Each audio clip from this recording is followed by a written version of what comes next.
Practice set continue बनाइए। जहाँ तक मेरा अनुभव है, प्रैक्टिस सेट बहुत इंपॉर्टेंट है कंपटीशन के लिए। वो आपको एक्यूरेसी और टाइम का मैनेज करने में सबसे अहम भूमिका निभाता है। मान लीजिए आप 100 क्वेश्चन का सेट बना रहे हैं, प्रैक्टिस कर रहे हैं, 70 नंबर आया, फिर अगले दिन बनाया उससे 72 आया, 75 आया, उसमें फिर वो आप उस प्रैक्टिस सेट को जब एनालिसिस कीजिएगा तो पता चलेगा कौन सा टॉपिक कमज़ोर है मेरा, फिर उस पर फोकस कीजिएगा तो वो बेहतर होगा। रेलवे में जो है, आप अगर एनटीपीसी का एग्ज़ाम देते हैं और ग्रुप डी और टेक्नीशियन का देते हैं, दोनों में थोड़ा सा डिफरेंस है। जीके जीएस का पोर्शन जो है, तो ग्रुप डी और टेक्नीशियन में आपका साइंस का पोर्शन ज़्यादा रहता है, और एनटीपीसी जो है ना, उसमें आपका मतलब साइंस थोड़ा सा कम रहेगा और स्टैटिक जीके थोड़ा ज़्यादा रहता है। और ग्रुप स्टडी मस्ट इम्पोर्टेंट है जीके के लिए, नहीं तो जीके आज याद कीजिएगा, कल भूल जाइएगा। ये नेचुरली है कि आदमी भूलता ही है। नमस्कार दोस्तों, आप सभी का डोमिनेंट कंप्यूटर में स्वागत है। दोस्तों आज के वीडियो में हमारे साथ है वेद प्रकाश जी। इनका सिलेक्शन स्टेशन मास्टर में हुआ है 2019 वाले एनटीपीसी वैकेंसी में। तो ये वीडियो आप लोगों के लिए काफ़ी यूज़फुल होने वाला है, क्योंकि एक सिलेक्टेड कैंडिडेट से आप लोग जानिएगा स्ट्रेटेजी। तो वीडियो में अंत तक बने रहिएगा, बिना स्किप किए वीडियो को अंत तक देखिएगा, और चैनल पर न्यू आए तो चैनल को सब्सक्राइब कर दीजिएगा। चलिए वेद प्रकाश जी से जानते हैं इनकी क्या स्ट्रेटेजी थी। तो सबसे पहले अपने बारे में बताइए। नमस्कार सभी को, मेरा नाम वेद प्रकाश कुमार, मैं मोतिहारी बिहार से हूँ।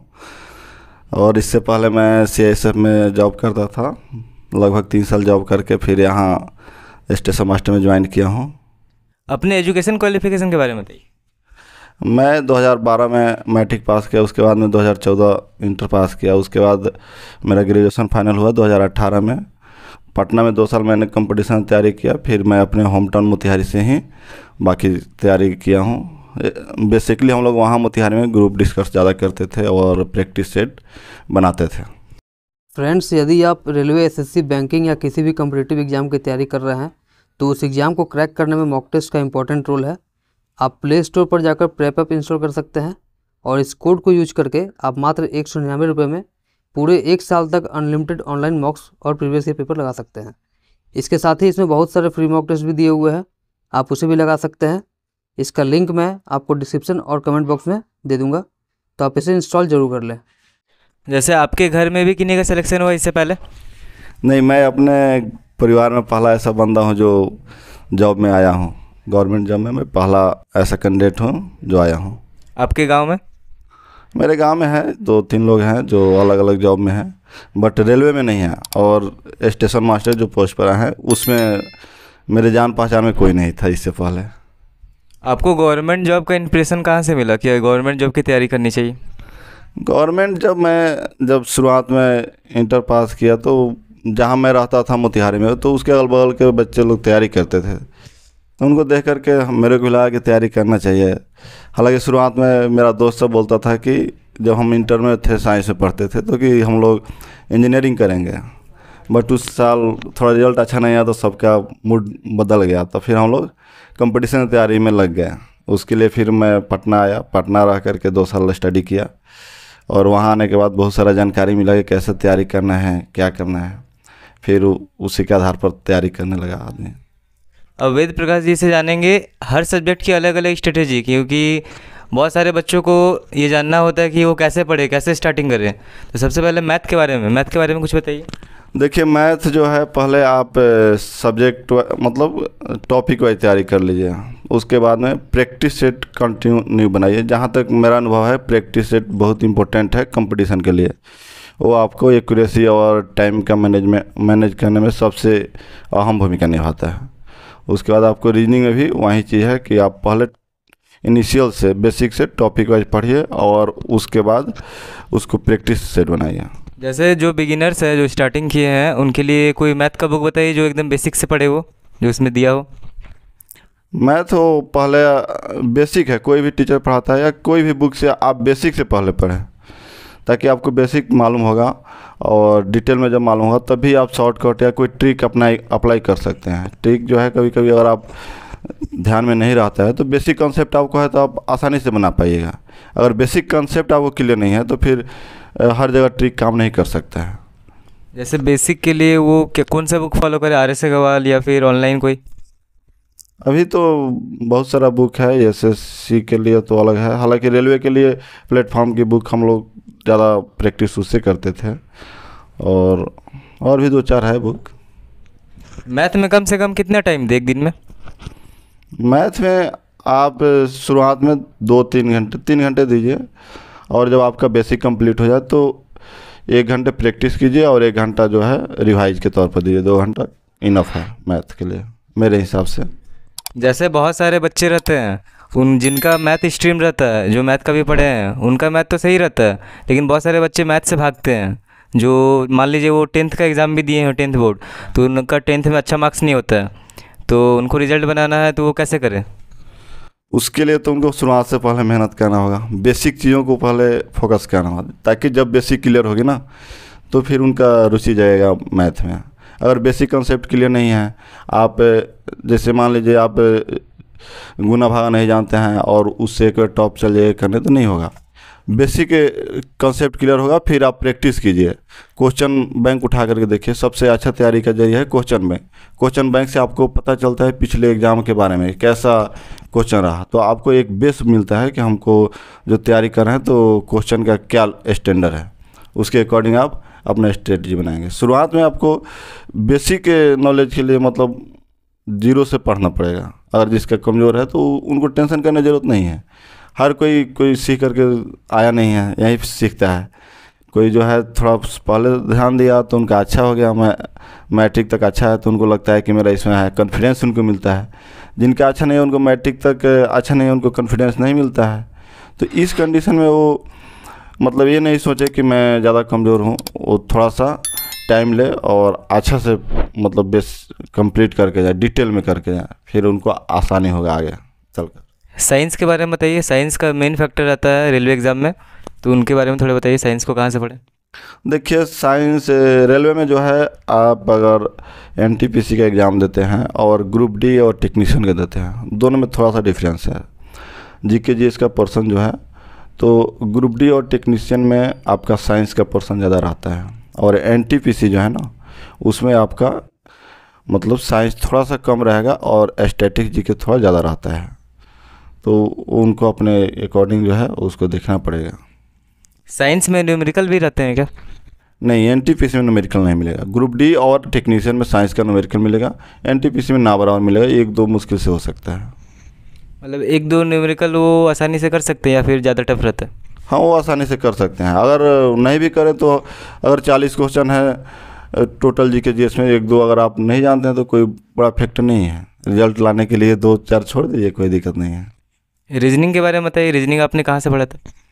रीजनिंग में पटना रहकर तैयारी किया था, वहाँ से उसके बाद में फिर क्लास किया और फिर उसके बाद बुक से तैयारी किया।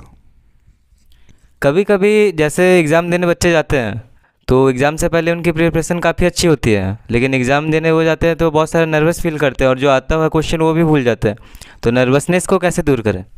नर्वसनेस को दूर करने के लिए सबसे अच्छा तरीका है कि डेली प्रैक्टिस सेट बनाएं, उससे उनका कॉन्फिडेंस बनेगा। और प्रैक्टिस सेट बनाने से होता क्या है कि आप अपने आप को रोज़ आंकते हैं कि हमारा तैयारी कैसा है।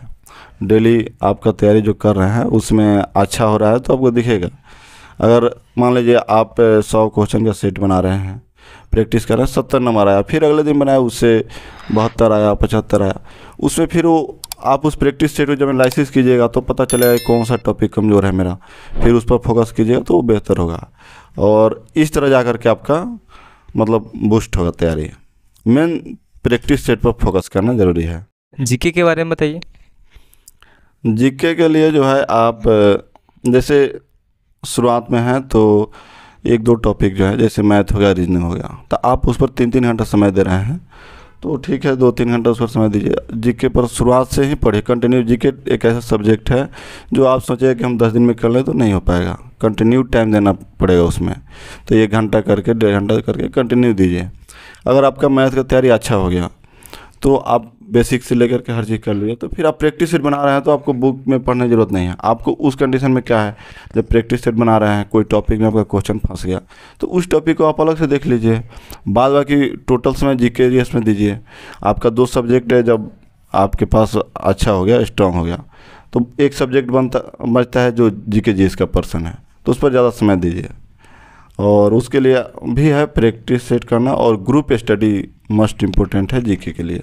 नहीं तो जीके आज याद कीजिएगा, कल भूल जाइएगा, नेचुरली है कि आदमी भूलता ही है, सबके साथ ही होता है। रिवीजन बहुत ज़रूरी है। हाँ, रिवीजन बहुत इंपॉर्टेंट है। कोई भी सब्जेक्ट है, रिवीजन ज़रूरी है। और रिवीजन के लिए प्रैक्टिस सेट करते हैं तो रिवीजन हो जाता है, और एक प्रैक्टिस सेट 2 प्रैक्टिस लाते हैं तो उसमें आपका रिवीजन टोटल आ जाता है।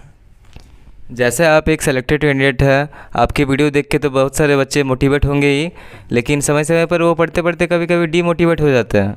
तो उनको कैसे आप मोटिवेट कैसे होते थे? कभी कभी पढ़ते पढ़ते लगता है कि डीमोटिवेट हो जा रहे, तो उसको कैसे दूर किया आपने? देखिए, ये तो बात है, हम भी बहुत सारा एग्ज़ाम में आदमी रिजल्ट नहीं हुआ, 1-2 छोटा एग्ज़ाम में भी रिजल्ट नहीं हुआ। 6-7 साल के बाद मैंने एक CSA में ज्वाइन किया, एज ए GD में ज्वाइन किया, एज ए CSA में ज्वाइन किया मैं। उसके बाद मैं उधर 3 साल लगभग जॉब किया, फिर मैं रेलवे में आया। तो जब आपको मोटिवेट होता है तो आप दुनिया के ये नहीं है कि 50 जो मोटिवेटर है उसको देख करके 2 मिनट के लिए आप मोटिवेट हो सकते हैं। आप अपने फैमिली को देखिए कि आप किस बैकग्राउंड से आते हैं, वो आपके लिए इम्पोर्टेंट है। आप अपने फैमिली वालों को देखिएगा, अपना घर का स्थिति देखिएगा, उससे बड़ा मोटिवेटेड मेरे समझ से कोई नहीं है।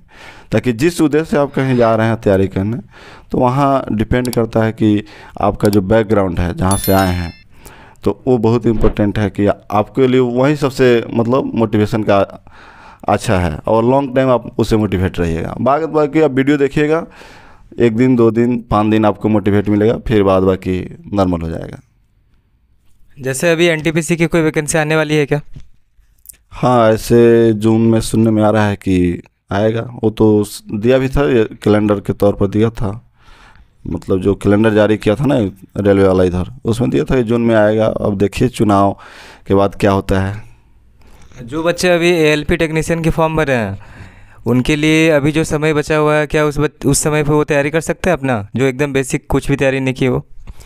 कर सकते हैं कोशिश। मान लीजिए कोई भी बेसिक किसी का अच्छा है, किसी का नहीं। जो इंटर में अच्छा है, इंटर तक मतलब साइंस से पढ़े अच्छा है, तो उनको लिए थोड़ा सा परेशानी कम होगी। जो थोड़ा सा बिल्कुल अनजान है उनको थोड़ा डिफ़िकल्ट होगा, लेकिन मेहनत व्यर्थ नहीं जाएगा ना। आज जो मेहनत करेंगे, अगर उनको थोड़ा सा हो सकता है कि कहीं रिजल्ट ना हो, लेकिन उनकी तैयारी जो आगे की जो भी वैकेंसी है उसमें उनका एक प्लस पॉइंट होगा। उनको एक मतलब डायरेक्शन मिल गया रहेगा कि हमको करना क्या है, तो हाँ उनको आसान होगा तैयारी करना। आपने मॉक टेस्ट दिया था क्या? हाँ, मॉक टेस्ट मैं देता था। हालांकि जनरली मैं टेक्स्ट बुक का जो है मॉक टेस्ट ऑनलाइन में बनाता था। ऐसा नहीं है कि उसका प्रचार करने का कोई ये नहीं है, लेकिन उसको मैं यूज किया हूँ। बाद बाकी और भी बुक वगैरह से ही बनाते रहता था। तो मॉक टेस्ट देने से आपका क्या बेनिफिट हुआ? मॉक टेस्ट देने से मेन बेनिफिट है आपका टाइम मैनेजमेंट और एक्यूरेसी आएगा आपको। मेन जो एग्ज़ाम के लिए, जनरल कंपटीशन एग्ज़ाम में आप कोई भी तैयारी कर रहे हैं, टाइम मस्ट इम्पोर्टेंट है। आपको 1 घंटा या 1.5 घंटे में कोई पेपर सॉल्व करना है। 100 क्वेश्चन है या 120 क्वेश्चन है, या फिर कोई एग्ज़ाम है जहाँ 150 क्वेश्चन है, 150 क्वेश्चन है।